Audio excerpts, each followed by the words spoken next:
Creador del CONICET, fue ministro de Educación, Ciencia y Tecnología en la Nación, secretario de Educación de la Ciudad Autónoma de Buenos Aires, miembro del Consejo Consultivo de UNESCO, se desempeñó también como senador nacional en la Ciudad de Buenos Aires durante el periodo 2007-2013 y parlamentario del Mercosur. Actualmente es diputado nacional por la Ciudad de Buenos Aires. Nuevamente, por favor, el aplauso para él. Muchísimas gracias.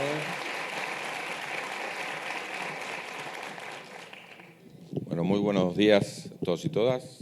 Digo buenos días porque nadie almorzó, me imagino que estamos todos ansiosos a esta hora, así que voy a tratar de ser muy breve. Primero agradecerle a Educar 2050, no solo participar hoy aquí, sino haber participado también en los debates, haber tenido la posibilidad de discutir y utilizar esa posibilidad que nos dio Educar 2050 de encontrarnos gente con distintas miradas, con distintas trayectorias, con distintas perspectivas y poder hablar de uno de los temas que más nos preocupan, por lo menos a los educadores, que es la educación.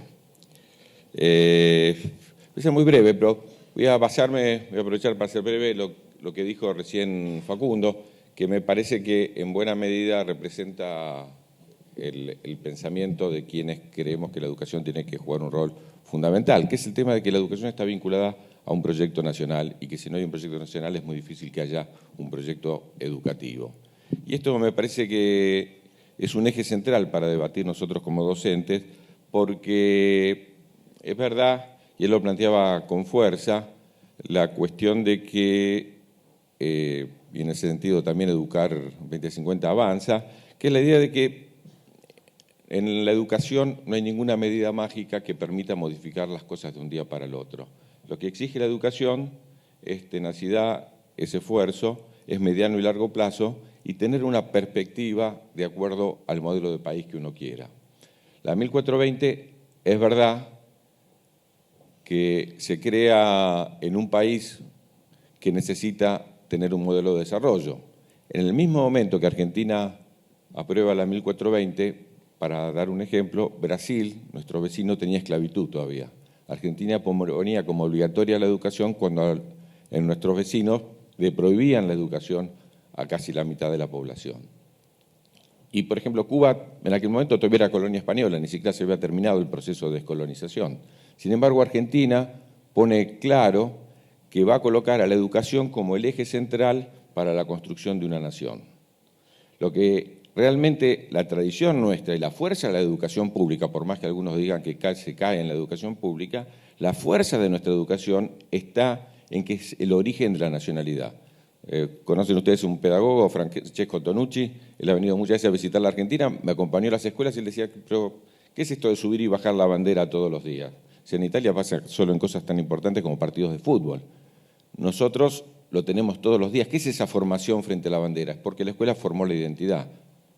No había otra institución que migrantes, la mitad del país venía de migraciones diferentes, la mitad del país venía de pueblos originarios distintos. ¿Cómo se construye la argentinidad? La argentinidad se construye en buena medida a partir de la 1420, a partir de la escuela. La escuela es la que lleva a los confines del país y sigue llevando la posibilidad de ser argentino. Y esto es importante, incluso desde la perspectiva del imaginario. Nunca se pusieron a pensar ustedes que en realidad la 1420 genera próceres comunes a gente que venía de historias de otros países que veneraban otros próceres. Genera una lengua común a gente que venía con lenguas muy diferentes. Lo que hace la 1420 realmente es un milagro. Pero ¿cuándo se cumple la 1420? ¿No? Es 1884. ¿Cuándo se cumple? Bueno, Argentina llega al 95% de la población en edad escolar en la escuela primaria 100 años después.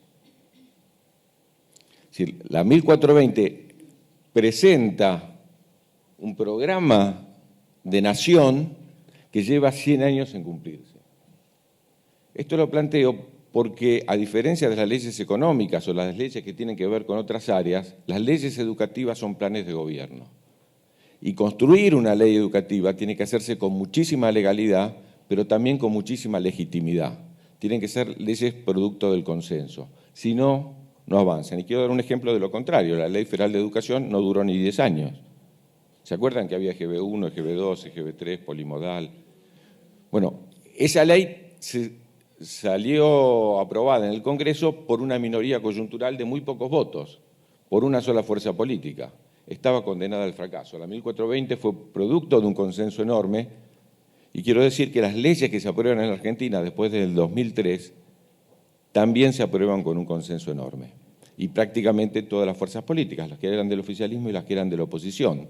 Eso genera lo que para mí tenemos que discutir hoy, porque uno puede plantearse claramente, criticar el pasado o criticar al gobierno actual. Nosotros no compartimos muchas de las ideas, pero el tema es qué hacer. El 10 de diciembre va a asumir un nuevo gobierno, o continuará pero lo más probable es que asuma un nuevo gobierno. La pregunta es qué hacer.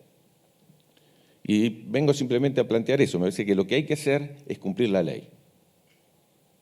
Hay una ley, por ejemplo, que dice que tiene que haber un ciclo lectivo de 180 días. Esa fue la primera ley que se votó en el 2003. ¿Por qué se votó esa ley? ¿Alguien recuerda? No había clases en el país. Nosotros asumimos un 25 de mayo y el 26 de mayo estábamos en Entre Ríos, todavía no habían empezado las clases, 7 provincias no pagaban los sueldos y donde se pagaba con unos bonos, ¿se acuerdan? Patacones, cada lugar se llamaba distinto.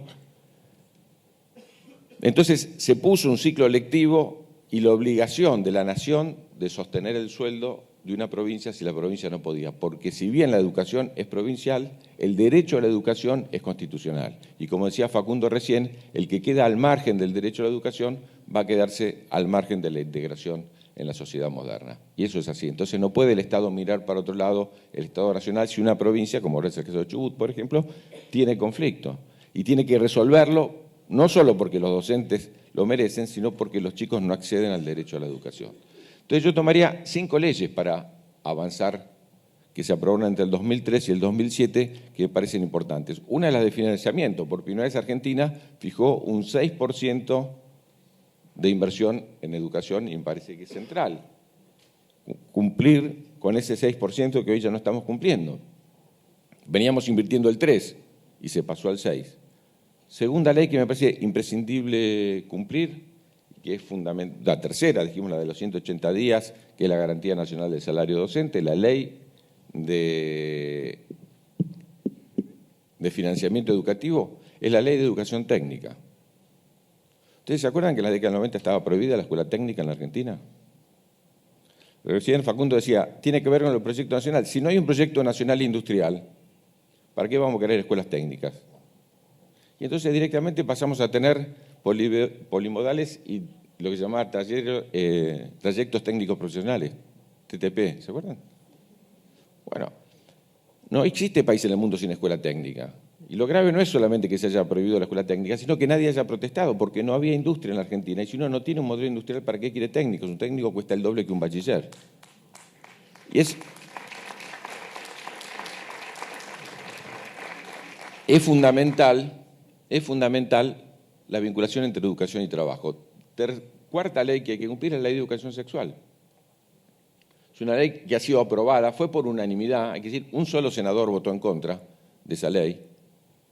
Y es otra ley que está esperando y que nuestros jóvenes y nuestros adolescentes esperan específicamente y sobre la cual todavía en muchas provincias hay deudas. Y la principal es la Ley de Educación Nacional, que volvió a la primaria y la secundaria, que volvió a contemplar los temas centrales y que nos plantea algunos desafíos. Yo voy a plantear 2, los cualitativos y los cuantitativos. Entre estos últimos, los cuantitativos, dice 2 cosas. Es obligatoria la sala de 4. Nosotros en la sala de 5 llegamos al 95% de la matrícula. En la sala de 4 pasamos del 40 al 80, pero todavía nos falta el 20%, que es el 20% probablemente más humilde, con mayores dificultades para acceder a la escuela. Pero sabemos, y en esto Facundo también señalaba algo, que si los chicos no entran muy iguales a la escuela, los rendimientos después van a ser desparejos para siempre. Nosotros sabemos que para los chicos, justamente, que tienen, como lo que dice Bernstein, códigos lingüísticos restringidos, si no van a la escuela, no tienen computadora en la casa, no tienen libros, no tienen padres alfabetizados, muchos de ellos, es muy difícil después nivelarlos en primer grado. Por eso no tenemos repitencia en primer grado. Yo que soy el más viejo de acá, todavía hice primero inferior y primero superior. ¿Sí? Porque las maduraciones para poder acceder a la lectoescritura y al cálculo básico demoran un tiempo. Entonces, es imprescindible la sala de 4 y avanzar en la sala de 3. Ya debiéramos estar nosotros en lo cuantitativo avanzando en la sala de 3. La otra deuda que tiene la Argentina respecto de lo cuantitativo es la escuela media. Y no en el ingreso, ingresan el 95% de los chicos a la escuela media. Pero todavía tenemos altos niveles de repitencia y tenemos altos niveles de deserción. Sin embargo, la última investigación del Observatorio de la Educación muestra que Argentina ya tiene el 85% de los chicos en el último año de la escuela media. Que ya no egresan, todo el mundo repite la mitad regresa, no, en la Argentina ya están egresando 2 de cada 3 y tenemos el 85% en el último año. La ley dice que es obligatoria la escuela media, la plataforma mínima para ingresar al mundo del trabajo hoy es la escuela media. Te piden escuela media para ser sensorista, para entrar para cualquier trabajo. El más descualificado ya piden escuela media. Es imprescindible, entonces, en lo cuantitativo, yo haría énfasis en estos dos temas. Argentina tiene un desafío y no podemos esperar 100 años como la 1420 para universalizar la sala de 4, avanzar en la sala de 3 y colocar como prioritario que todos terminen la escuela media. ¿Qué temas cualitativos tenemos? Porque lo cuantitativo se resuelve con prepotencia de la plata. Yo pongo mucha plata, creo muchas escuelas, doy muchas becas, pongo asignación universal por hijo. Digamos, lo cuantitativo es una cuestión de recursos. Lo cualitativo no es solo de recursos. Hace falta las transformaciones pedagógicas que nosotros necesitamos acompañados de más recursos. Y aquí quiero plantear dos cuestiones, porque todo el mundo reitera una y otra vez que el docente es el eje central. Pero estuvo hace poco acá, no sé si lo escucharon ustedes, al ministro de Finlandia, y dijo, uno determina, y dijo, el eje central de si una sociedad valora o no la educación es cuánto le paga a los docentes. El eje central, dijo, de cómo una sociedad que justamente valora lo material, mira la jerarquía y la autoridad que tiene el docente a partir de cómo es su salario y cómo son sus condiciones de trabajo. Entonces, para plantearnos nosotros si efectivamente a alguien le preocupa o no le preocupa la educación, lo que hay que mirar es cuánto aumenta la inversión educativa y, en particular, cuánto de esa inversión educativa va a mejorar las condiciones de capacitación de trabajo y las condiciones salariales docentes. Todo lo demás, colegas, es verso. Todos decimos, y es nuestro discurso, que la educación es importante. Después hay que ver qué porción, qué parte de los recursos nacionales uno coloca para entender si esa educación efectivamente para la práctica es importante. No hay otra posibilidad de desarrollo que no sea la que se señalaba recién, la de la ciencia y la tecnología y la innovación. Argentina no va a ser rico, ahí diciendo algo con Facundo. Facundo dijo, bueno, pero esto es para 3 millones o para 50 millones. Argentina produce comida para 400 millones de habitantes. Entonces, si hay hambre en la Argentina, no es un problema de producción, es un problema de distribución. Es cómo se distribuyen los beneficios de esa riqueza enorme que tiene la Argentina respecto de la alimentación. Pero Argentina no va a ser un país rico si no pone, como decía Facundo, sí, en ciencia, tecnología, innovación y educación los ejes centrales para un crecimiento y para un desarrollo. Y quiero plantear 2 o 3 ejemplos donde tenemos que debatir el tema de la calidad. En primer lugar, la formación de base docente, sin lugar a duda, es eje central para debatir la calidad de la educación. Uno puede poner libros, uno puede poner laptops, uno puede inventar robots, uno puede hacer cualquier cosa. La calidad la define la calidad del docente. Puede haber excelente enseñanza con un pizarrón. ¿Sí? Excelente. Y vemos docentes en escuelas rurales que a veces tienen en las evaluaciones mejor resultado que las escuelas de las grandes ciudades, porque la calidad del docente es enorme y porque esas competencias que habíamos recién que nos ponía Facundo, sin lugar a dudas son competencias que desarrolla el docente. Y la pasión por el aprendizaje es una pasión que desarrolla el docente y nadie transmite una pasión que no tiene. Necesitamos docentes con pasión por la educación, por pasión por leer, por pasión por el aprendizaje. Necesitamos docentes apasionados para que transmitan esa pasión por el conocimiento a sus alumnos. Eso requiere, insisto, alto nivel de formación, alto nivel de vocación y la posibilidad de crecimiento y desarrollo profesional en la carrera. Yo voy a mencionar 2 temas más para no seguir retrasando el almuerzo, pero me parece imprescindible que reflexionemos algunas cuestiones. La secundaria como tenemos no va más. No va más una secundaria fragmentada en materias que a su vez tiene profesores taxi. Esto ya lo sabemos todos, porque nosotros en la primaria tenemos buen rendimiento. La primaria, hay que decirlo, la primaria sabe lo que tiene que hacer y la universidad sabe lo que tiene que hacer. La escuela media, incluso por su nombre, nos quedó en el medio. Entonces, la definición de qué hacer y qué modelo pedagógico en la escuela es uno de los hechos centrales. Incluso un modelo pedagógico mucho más contenedor. El chico que va de la escuela primaria con una maestra que si falta lo llama a la casa para ver qué le pasó, o una escuela secundaria donde si faltan los que tenemos al final nos ponemos contentos los docentes porque podemos enseñar mejor, hay una diferencia enorme. La escuela secundaria muchas veces es tierra de nadie. Hay que cambiar el modelo pedagógico de la escuela media y este es uno de los desafíos más importantes que tenemos. El conocimiento, como sabemos, es algo integrado, no lo podemos seguir fragmentando de la manera que lo hacemos. No puede ser que un profesor se fragmente en sus horas de vida pasando por distintas escuelas y no pudiendo seguir un proceso de aprendizaje que es, sin lugar a dudas, personalizado. Y esto es fundamental. Pero quiero plantear 2 o 3 temas muy pequeños. Hay que cambiar la carrera docente, hay que diversificar la carrera docente. Todo lo que digo está en la ley. Hay que diversificar la carrera docente y este es un eje central. La ley dice que debiera haber por lo menos una carrera todos debieran ingresar por la carrera de aula, pero tenemos que avanzar y diferenciar la carrera docente de una carrera de aula y una carrera de gestión. Esto es importante. ¿Cómo ganamos más los docentes? ¿Cómo ganamos más? Primero, algo que no es ningún mérito, pero que viene bien, que es porque cumplimos años. ¿No? Uno se deprime, pero por lo menos tiene una diferencia salarial cuando cumple años. Eso no es ningún mérito, y está bien que sea así. ¿Qué otra forma tenemos de ganar un poco más? Salir del aula. Empezar a ganar concursos. Y cuanto más concursos ganamos, estamos más lejos del aula. Por ejemplo, en la Ciudad de Buenos Aires, que fui secretario de Educación, el cargo máximo, el que ganó todos los concursos, es decir, el mejor docente es director de área adjunto. Director de primaria adjunto, director de secundaria adjunto. Ese nunca vio un chico en su vida. Solo se dedica a firmar papeles. Si se supone que el mejor, el que ganó todos los concursos, es el que está más lejos del aula. Y hay veces que sacamos del aula excelentes docentes que no están formados para la gestión, que no les gusta la gestión ni les gusta la conducción, pero para ganar más lo hacen.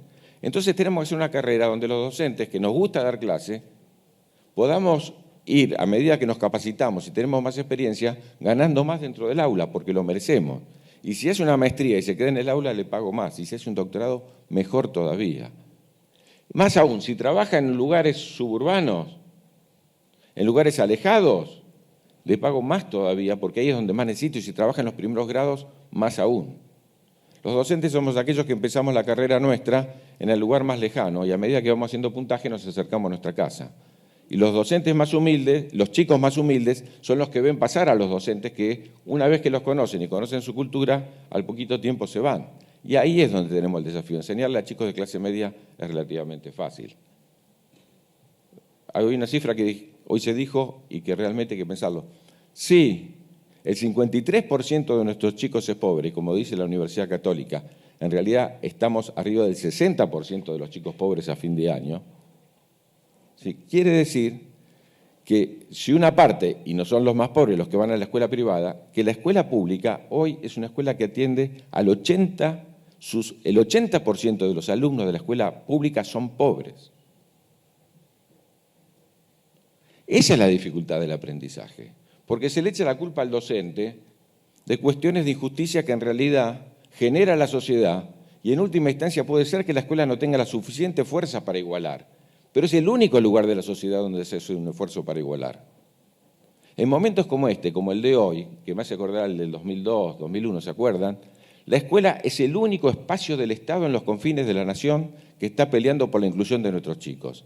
Y el docente es el único profesional, que representa a ese Estado en el lugar más recóndito del país, haciendo lo posible por incluir aquello que la sociedad con la pobreza lo está excluyendo. Y a su vez el propio docente está siendo excluido por su salario y por condiciones de trabajo. Entonces las condiciones son muy difíciles.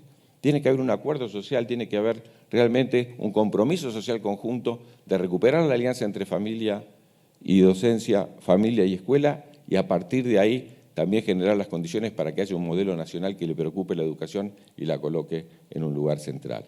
Esto me parece que es lo más importante y esto es lo más decisivo. En momentos como los de hoy, Cuando estaba en Flaxo hicimos una investigación en el 2001 que era realmente interesante. Agarrábamos a los directores de escuela, lo hicimos en la Ciudad de Buenos Aires, está ahí Walter Garjobá, que es el ministro de Córdoba, creo que también lo hicimos en Córdoba, donde le preguntábamos a los directivos que nos enumeren las actividades que hacían durante el día. A los directivos de las escuelas urbanos marginales, ahí la UPC tenía un trabajo enorme, y nos decían las actividades que hacían, y después le mostrábamos esas actividades a alguien que no sabía quién nos había respondido. ¿Y qué decían esas actividades? Contención de la violencia, dar de comer, comprar la comida en muchos casos, administrar la comida, atender a la familia, despiojar, tareas de salud y de aseo básico. Y si el que está a la cabeza de la escuela no está preocupado por lo pedagógico y está preocupado por lo social, ¿esa escuela en qué mirada va a tener? La pobreza arrasa con la escuela cuando irrumpe en nuestras puertas y coloca las necesidades más básicas para que resuelva la escuela. No hay espacio para lo pedagógico cuando el hambre lo ocupa todo. Entonces, es muy importante el trabajo, la función y la jerarquización que la sociedad brinda al docente para resolver estas cuestiones. Termino, porque me parece importante decirlo, porque si no, hablamos en el aire, si no, como ustedes que están, me imagino muchos de ustedes todos los días en las escuelas y viendo los problemas y viviendo los problemas que hay, esa es la realidad que hoy se enfrenta en las escuelas.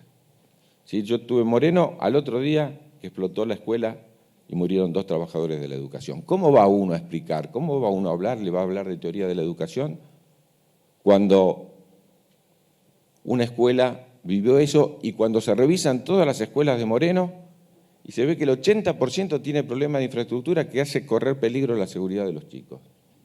¿Hay algo más importante que eso? Digamos, ¿hay algo más para alguien que tiene la función pública que colocar eso en el eje y en el centro de la preocupación? Eso me parece que es central. Y creo que es verdad que uno puede decir que la sociedad, recién veíamos cuadros, y decir que nuestra sociedad, la sociedad que estamos dejando no es la sociedad ideal ni mucho menos, y que todavía tiene muchas injusticias y muchas desigualdades.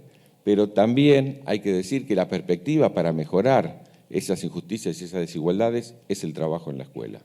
Es probable que no le dejemos a nuestros chicos, a nuestros jóvenes, la sociedad con que soñamos, pero también estaría seguro que los docentes trabajamos para que si no dejamos el mundo que soñamos, le dejemos a los chicos que estén en condiciones de transformar este mundo tan injusto en un mundo mucho mejor para todos. Para eso trabajamos, por eso queremos la utopía, por eso los docentes pensamos y trabajamos en función de la construcción de un mañana mejor, aunque no sepamos si efectivamente va a ocurrir.